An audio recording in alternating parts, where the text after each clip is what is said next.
بسم اللہ الرحمن الرحیم۔ السلام علیکم سامعین محترم، امید ہے آپ سب خیریت سے ہوں گے۔ آج کا موضوع ہے امتحان۔ اللہ تعالیٰ نے حضرت ابراہیم علیہ السلام کو حکم دیا کہ وہ حضرت اسماعیل علیہ السلام کو اپنے ہاتھ سے راہ خدا میں قربان کریں۔ اللہ کی طرف سے یہ بہت بڑا امتحان تھا۔ اللہ تعالیٰ اس ذریعے سے دیکھنا چاہتا تھا کہ وہ میرے فرمان کی فرمانبرداری کرتے ہیں۔ پہلے تو کافی عرصہ تک حضرت ابراہیم علیہ السلام کے ہاں کوئی اولاد نہیں تھی۔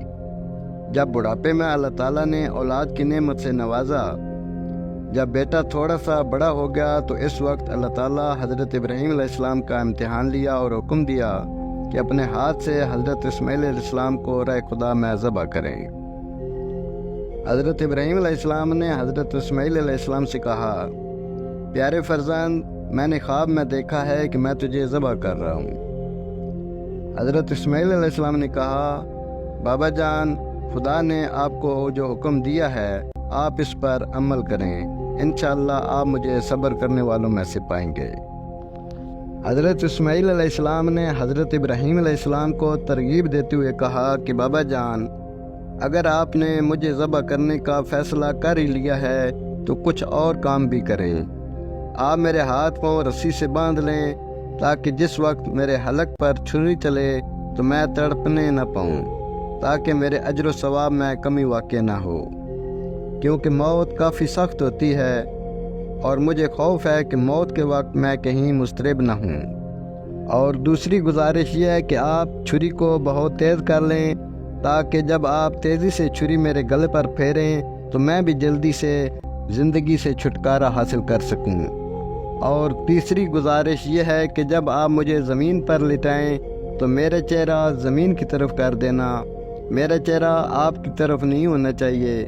مجھے خوف ہے اگر آپ کی نگاہ میرے چہرے پر پڑی تو ہو سکتا ہے آپ کو مجھ پر ترس آ جائے اور آپ علیہ السلام فرمان الہی پر پوری طرح سے عمل نہ کر سکیں۔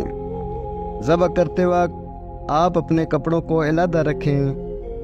آپ کے کپڑوں پر میرا خون نہیں آنا چاہیے تاکہ میری ماں آپ کے کپڑوں پر میرا خون نہ دیکھے۔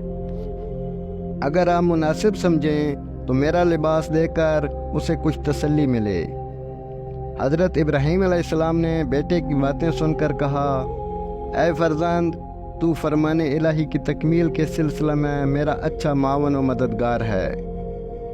حضرت ابراہیم علیہ السلام اپنے فرزند کو لے کر منا آ گئے، چھری کو تیز کیا، جناب اسماعیل علیہ السلام کے رسی سے ہاتھ پاؤں باندھے اور ان کا چہرہ زمین کی طرف کیا، اور حضرت اسماعیل علیہ السلام کی طرف دیکھنے کے بجائے آپ علیہ السلام نے آسمان کی طرف سر بلند کیا اور چھری حضرت اسماعیل علیہ السلام کی گردن پر چلائی، لیکن آپ علیہ السلام نے محسوس کیا کہ چھری انتہائی کند ہو چکی ہے اور معصوم کے گلے کو نہیں کاٹ رہی۔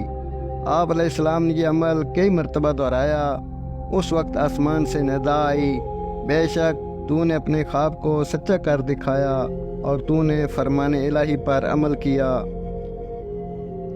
جبریل علیہ السلام فدیہ کے طور پر جنت سے بھیڑ لائے اور حضرت ابراہیم علیہ السلام نے اس کی قربانی دی۔ یہ سنت ہمیشہ ہمیشہ کے لیے حاجیوں میں رکھ دی گئی، وہ ہر سال منا میں جا کر قربانیاں کرتے ہیں۔